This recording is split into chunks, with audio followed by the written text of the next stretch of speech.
I'm going to rewind just a little bit to back to microaggressions, and not as far back as the points you were making about with Dr. Pierce, but you said something that, again, some folks who are nuanced, Danny Solorzano, who's written just recently wrote a book, I think with Lindsay Huber, about microaggressions.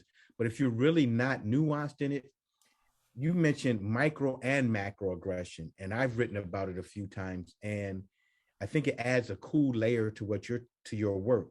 So microaggressions being those, thinking of individual, but the accumulative effect of them, or the either the effect or number of them can escalate to what could be considered a macroaggression.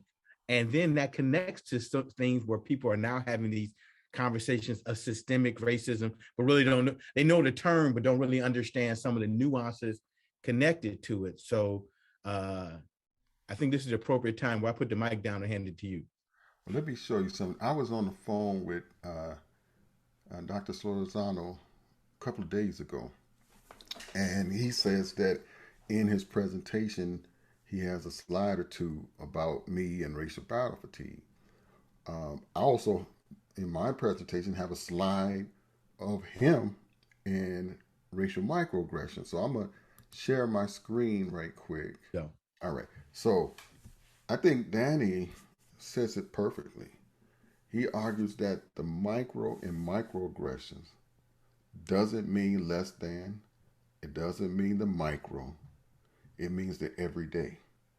And I extend that by saying that micro, and I call it a lot of my work now, micro level aggressions and macro level aggressions.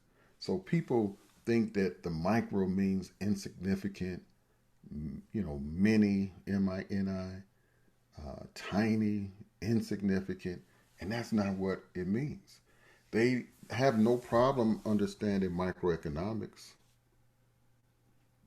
microsociology, micro trauma, or, we can keep on going. But it seems though when it's racial, all of a sudden they think the micro means something that's less than. And that's not the case. So really, it's as Dr. Solorzano talks about, it means in the everyday and at a micro level, meso level, macro level.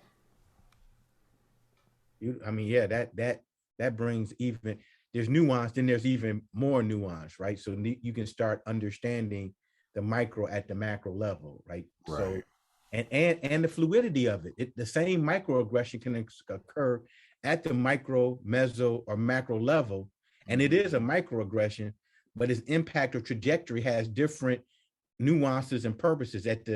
So in our field, when I say the meso level, where a lot of the power is inside of the everyday practices of librarians, it enacts systemically in a whole different way than something that would come out as policy, right?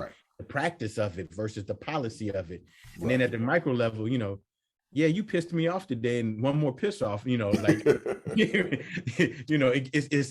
can be intimate, but those accumulative at the intimate level still can have that macro impact. Am I flowing with you?